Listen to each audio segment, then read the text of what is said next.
savez. Et bismillah. Donc, premièrement, je me présente, je suis le professeur Aziz Omar de la faculté de sciences de Oujda. Et ce cours porte sur la géologie régionale. La géologie régionale, c'est une description réelle de la géologie, c'est-à-dire de la géologie du Maroc. Elle est subdivisée en deux modules. La subdivision s'est effectuée en fonction de processus géologiques depuis l'Archéen jusqu'à l'actuel. Alors on a la géologie du Maroc 1 qui va être traitée par le professeur Houari Mohamed Rachid, qui traite les déformations anciennes, et le GM2 porte sur la géologie récente et qui intéresse en particulier les chaînes alpines. On parle de chaînes alpines, donc des chaînes ou bien qui se sont formées principalement au cours du secondaire, de l'ère secondaire et de l'ère tertiaire. Alors qu'il y a d'autres cycles orogéniques qui se sont produits depuis l'Archéen jusqu'au Carbonifère, qui seront traités au niveau du GM1. Et la géologie du Maroc, comme j'ai dit, donc ce sont les déformations, c'est l'histoire géologique au niveau du Maroc et qui va traiter surtout les chaînes qui se sont formées depuis le Trias jusqu'à l'actuel. Et dans ce contexte-là, on parle de cycle orogénique. Qu'est-ce que c'est qu'un cycle orogénique? Donc un cycle orogénique, il commence en principe depuis l'ouverture du bassin jusqu'à sa fermeture. Donc c'est une histoire, un bassin sédimentaire qui commence depuis les premières phases d'ouverture jusqu'à la fermeture de ce bassin et la formation des chaînes de montagnes. Donc ici, vous devrez avoir en concept ce qu'on appelle un cycle orogénique. On a différentes étapes. Il y a l'ouverture des bassins par phénomène de distension ou transtension et tout ça. Il y a l'apport sédimentaire par érosion pour colmater les bassins par différents types de sédiments. Et puis, on va évoluer par la suite à des phénomènes de serrage, parce que ici, il y avait un régime distensif, c'est-à-dire écartement, et puis le serrage, donc ici c'est la distension, ou bien l'ouverture du bassin jusqu'à sa fermeture, donc jusqu'à la fermeture des bassins par phénomène de compression, c'est-à-dire toutes les structures qui étaient là distensives vont être reprises par des serrages et on va avoir la formation de chaînes de montagnes par différentes phases. Donc ici, différentes phases c'est-à-dire de déformation pour former une chaîne de montagnes. Notre cours s'applique sur les chaînes alpines, c'est-à-dire les chaînes alpines qui ont commencé au Trias et qui se sont évoluées. Donc c'est surtout au niveau de l'ère secondaire, Trias, donc Trias, Jurassique, Crétacé, voire un peu au niveau du tertiaire. Mais à partir du tertiaire, on va commencer au niveau de l'ère tertiaire, c'est surtout des phases de serrage. Le serrage, ce sont des compressions, donc un régime compressif qui va permettre la fermeture du bassin. Et tout le matériel qui était là va se trouver plissé et il va, donc avec le raccourcissement qui se produit à ce niveau-là, il va être fermé. Et au niveau du Maroc, on distingue deux types de chaînes alpines. On a la chaîne des Atlas et la chaîne du Rif. Donc deux chaînes alpines au Maroc et qui vont s'installer aux dépens des structures héritées, c'est-à-dire des structurations anciennes. Donc il y avait des structurations anciennes qui ont laissé des structures régionales, des accidents et tout ça. Ce sont les mêmes structures qui vont être reprises. Et les formations de chaînes de montagne dont on parle, ce sont des chaînes qui se produisent à la limite des plaques. Donc dans notre histoire, donc entre les plaques, c'est là où on va enregistrer ces phénomènes. Donc les bassins vont s'ouvrir à la limite des plaques et c'est au niveau de cette limite de plaques qu'on va avoir la formation des chaînes de montagne. C'est pour cela, au niveau de la géologie du Maroc, on va avoir, on doit faire appel à l'ensemble des disciplines que vous avez étudiées. Donc depuis le S1 jusqu'à maintenant, vous avez fait appel à des éléments de la sédimentologie, de la stratigraphie, de la pétrographie, du magmatisme et bien sûr de la tectonique. Parce que ces phénomènes-là sont liés à la tectonique des plaques.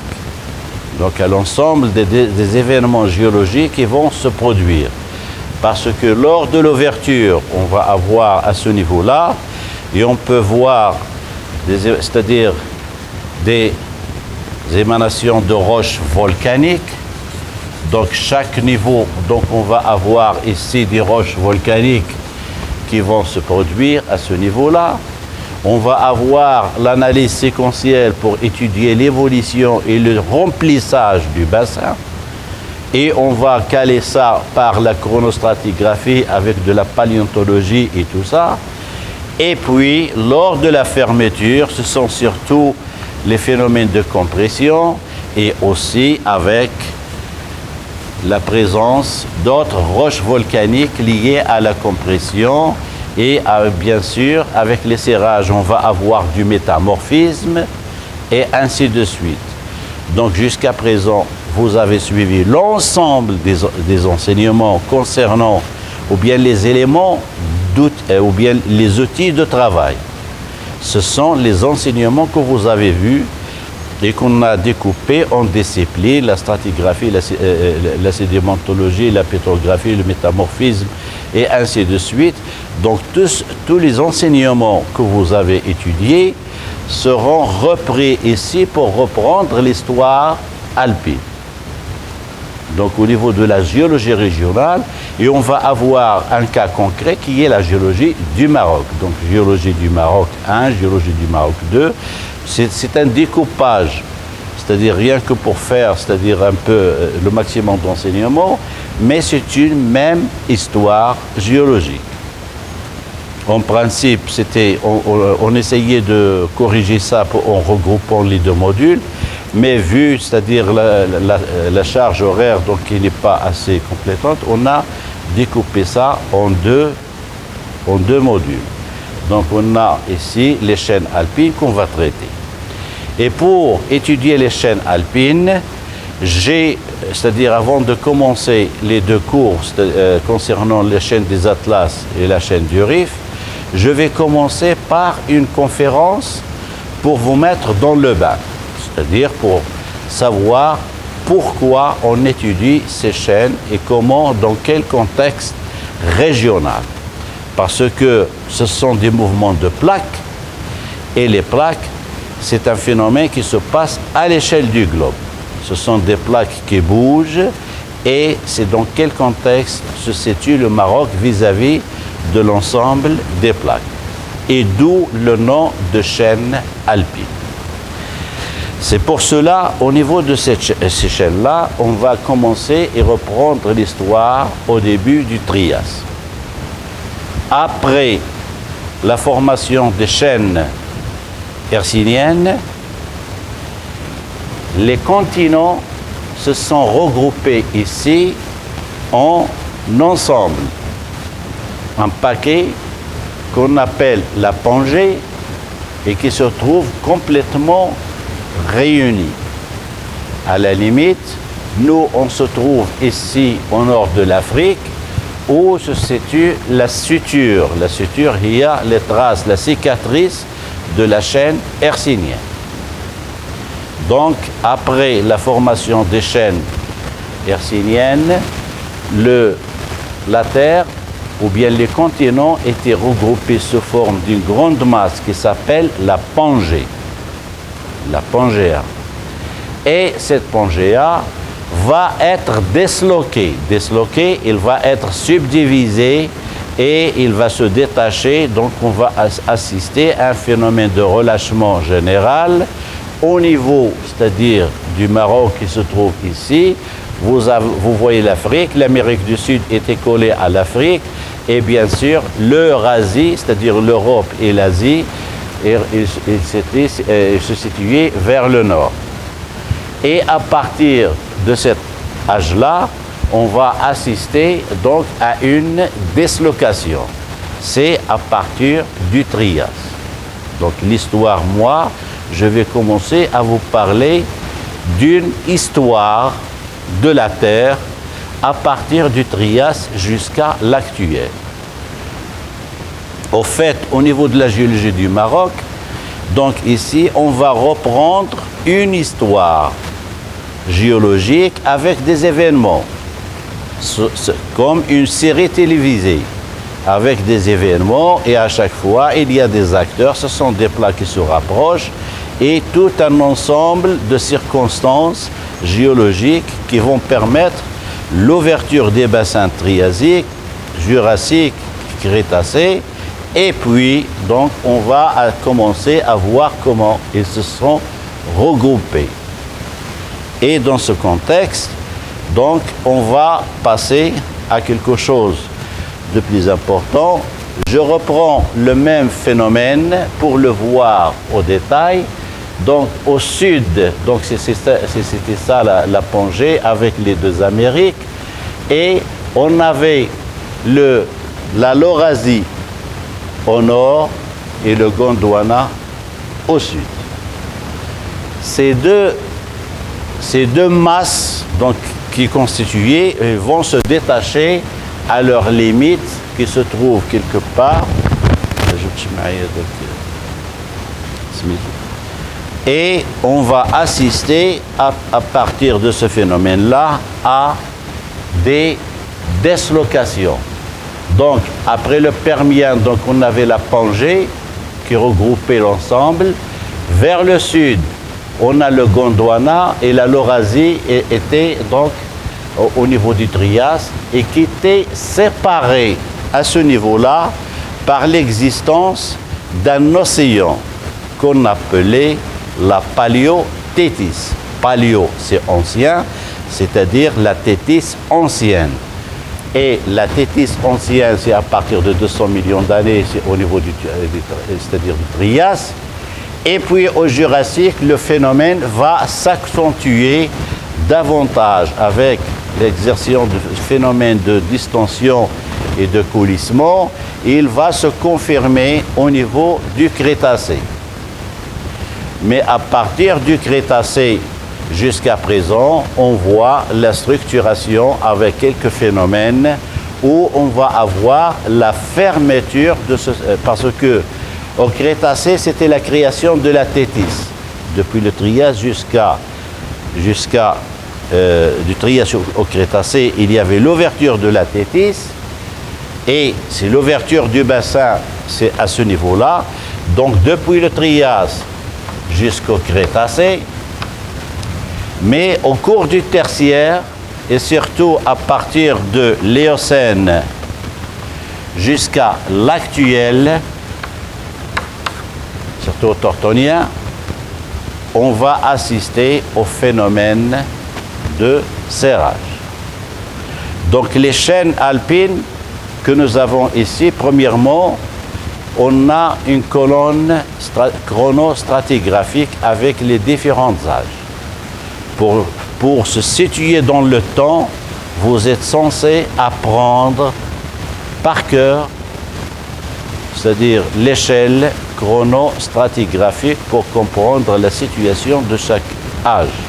Parce que l'histoire géologique, ça dépend de chaque événement à un certain temps bien déterminé. Donc pour suivre cette évolution, vous devrez avoir en tête comment ça se passe pendant chacun de ces événements. Donc il faut préciser les phénomènes. Et après ces phases de serrage, on va passer par la suite, après les phénomènes de distension, on va passer au serrage. Le serrage, c'est quoi? C'est-à-dire un bassin qui était ouvert, c'est-à-dire large, au fur et à mesure qu'il y a serrage, il y a un raccourcissement. Donc ce qui était étendu va être raccourci, donc il va création de volume vers le haut, donc sigma 3 vertical. Et par conséquent, on va voir la création de relief à ce niveau-là.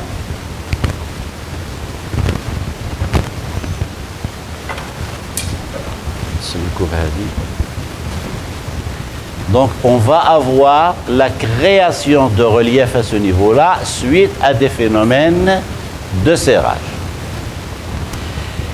Ce qui se passe entre les plaques, vous savez que ce sont des masses colossales de croûte terrestre étendues, ce sont des plaques.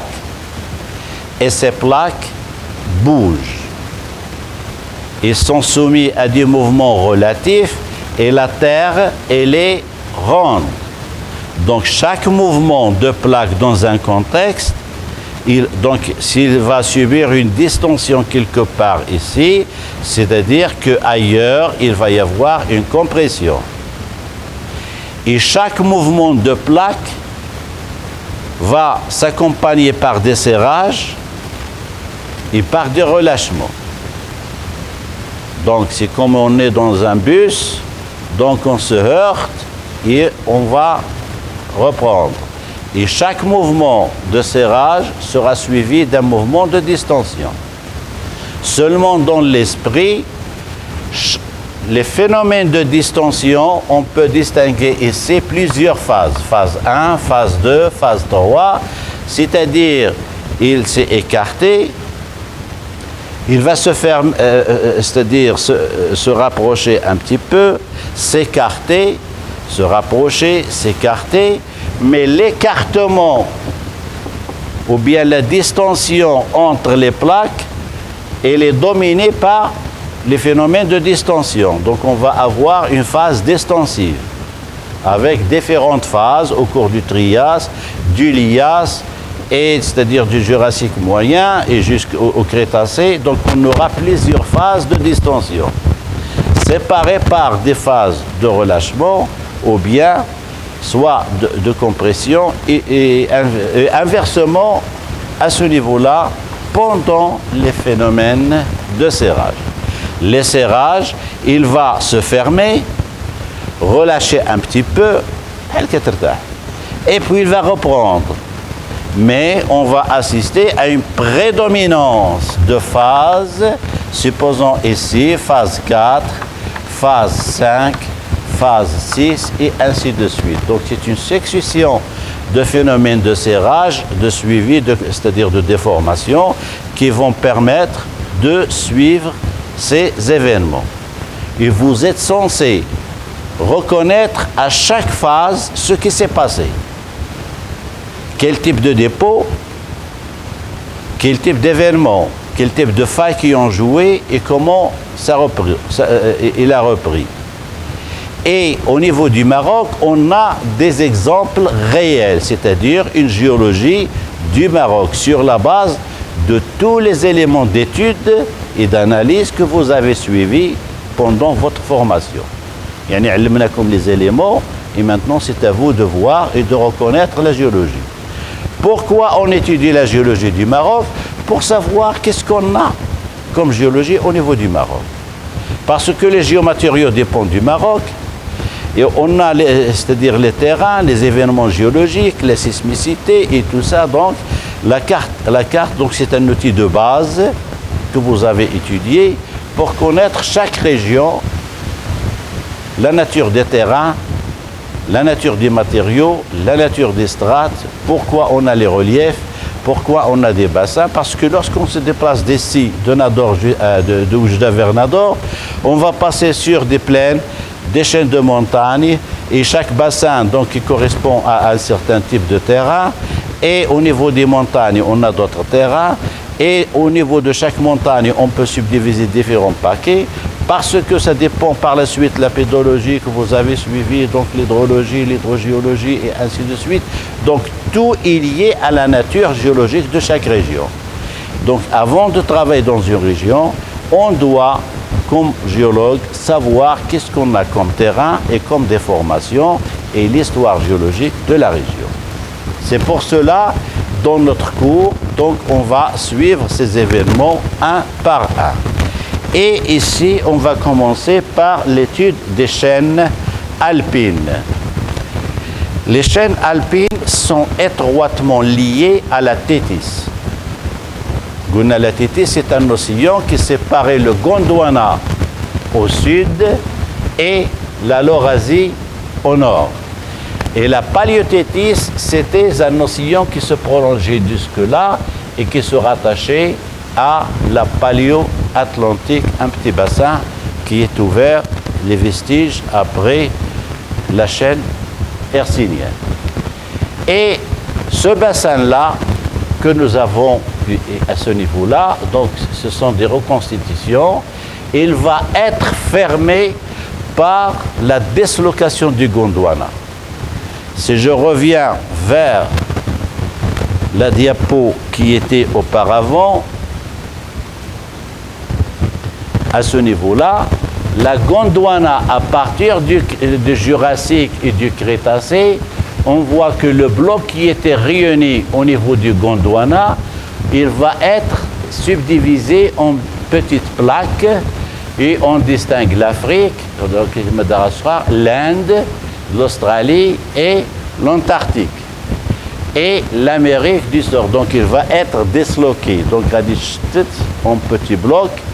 Et la migration vers le nord, la migration rotationnelle de l'Afrique va entraîner la fermeture de l'océan tétésien. C'est-à-dire la phase de serrage dont on parle à ce niveau-là. Donc, donc ce sont, mais il faut reconnaître que c'est de la géologie, donc il faut la voir avec une perception de géologue.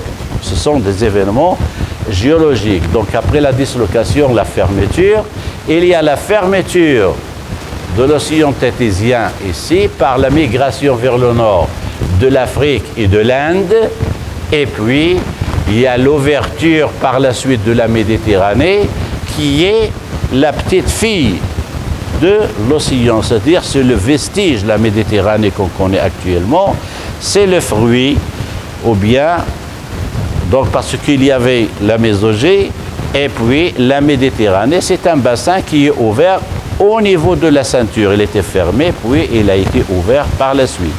Suite à ces événements géologiques de serrage, puis de relâchement, de serrage et de relâchement.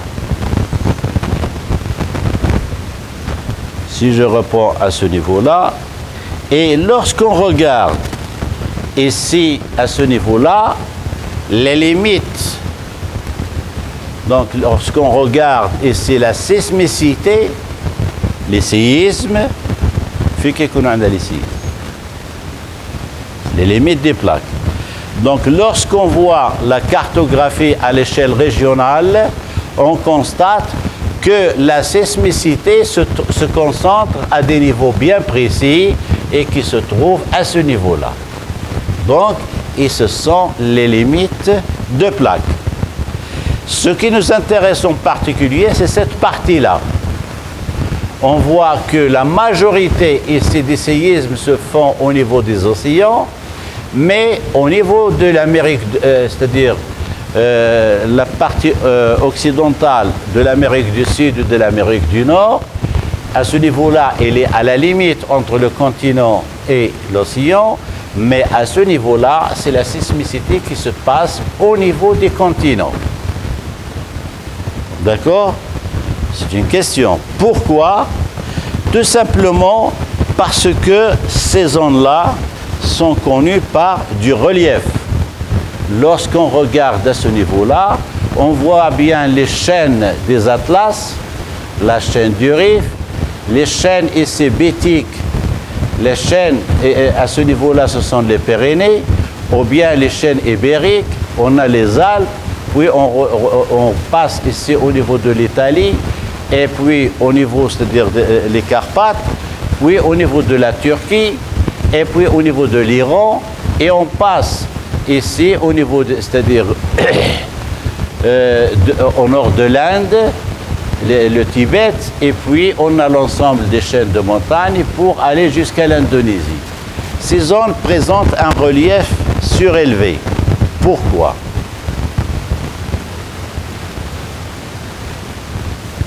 Si nous avons un relief des chaînes de montagnes surélevées, pourquoi? C'est tout simplement parce qu'il y a des serrages et des fermetures. J'ai bien montré qu'il y a une élévation de relief. Il y a qu'un affaissement, c'était des bassins des plaines, et se sont convertis, c'est-à-dire après serrage, on a la formation de ces chaînes de montagnes. Donc c'est la ceinture de montagnes tétisiennes. Une ceinture de chaînes de montagnes, la chaîne tétisienne. Parce qu'elle provient de la fermeture du bassin tétésien. OK? Et à ce niveau-là, donc suite à cette fermeture de bassin tétésien, donc on a des chaînes de montagnes et c'est là où se concentre le maximum des séismes, les canafons de l'Italie, au niveau de la Turquie, au niveau du Maroc et bien sûr au niveau du Tibet et au niveau de l'Indonésie. Donc ce sont des vestiges, c'est la limite des plaques anciennes qui se trouvent à ce niveau-là. À partir de ces événements-là, on va s'intéresser à la partie de la Méditerranée occidentale où on va retrouver les chaînes atlasiques et la chaîne du Rif qui font partie d'un ensemble de chaînes qui cernent, c'est-à-dire qui entourent la Méditerranée occidentale. Ce qu'on retrouve au niveau du Rif, on va le retrouver au nord de l'Algérie jusqu'à la Tunisie et on va le retrouver au niveau sud de l'Espagne, ce qu'on appelle la cordillère bétique, et ce sont les mêmes terrains au niveau des îles Baléares et qu'on peut retrouver au niveau de la Sicile et des chaînes des Apennins au niveau de l'Italie et le sud de l'Europe au niveau des Alpes et des Pyrénées. À ce niveau-là, donc, on a différentes chaînes de montagnes, c'est-à-dire le matériau ou bien le matériel géologique qui était là au niveau de la Méditerranée, après les phénomènes de serrage, donc on avait un bassin avec du matériau ouvert et lors du serrage, le matériel qui était dans le bassin, il va être déversé sur les bordures. Donc il va être déversé sur les bordures pour donner, ici vous voyez des plans de chevauchement, c'est-à-dire un matériau qui était là, après le serrage, il a déversé vers le sud, le matériel qui était là, il a déversé vers le nord, et ainsi de suite.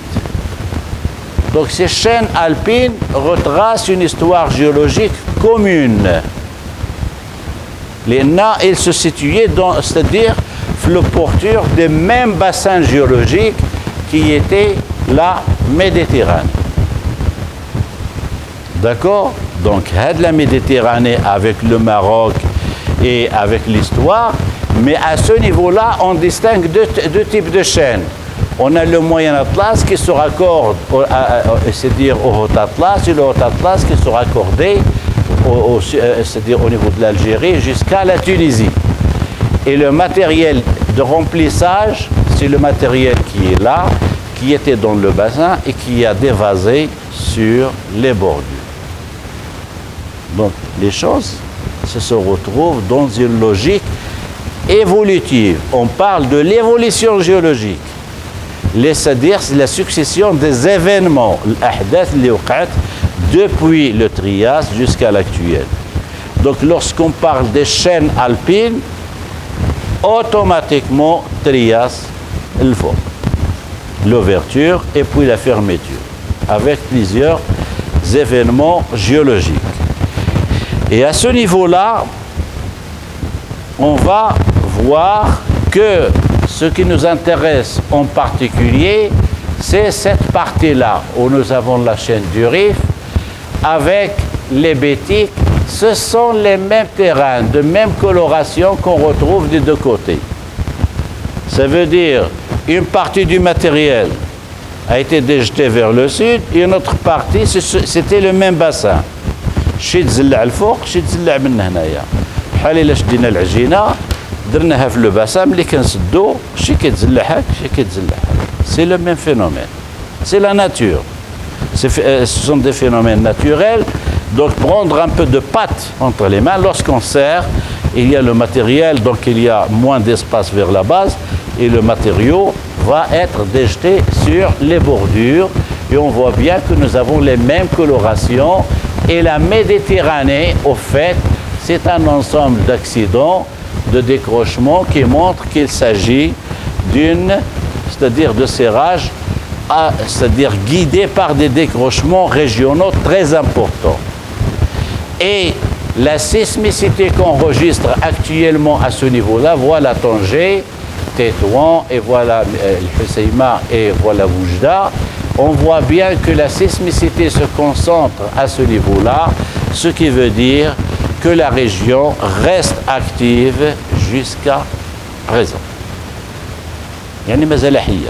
Et la terre bouge, et l'histoire géologique, elle est en continuité.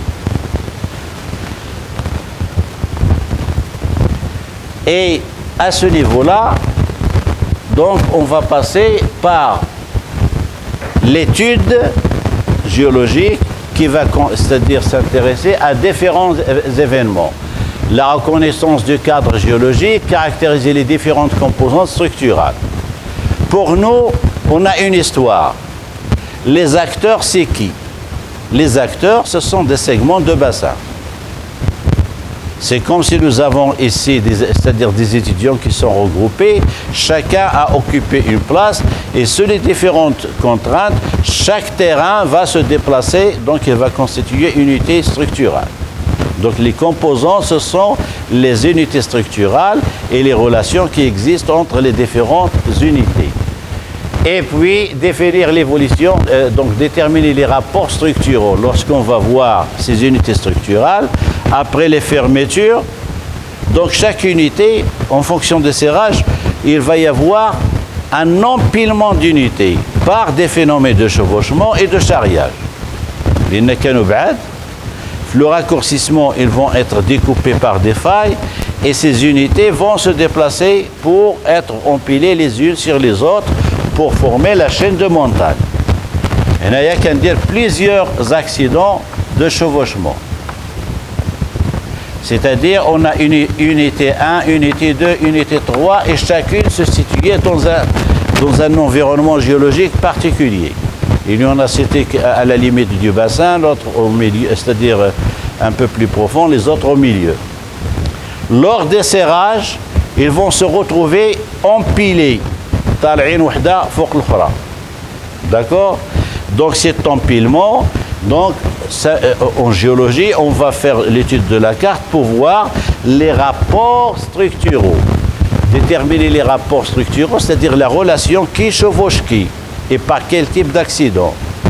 Parce que notre rôle, si nous avons un terrain et nous avons les éléments d'étude, on peut faire ce qu'on appelle l'évolution inverse, c'est-à-dire on va retrouver, comme reproduire l'histoire, revenir en arrière pour voir chaque unité, les conditions d'elle, faire la reconstitution du bassin.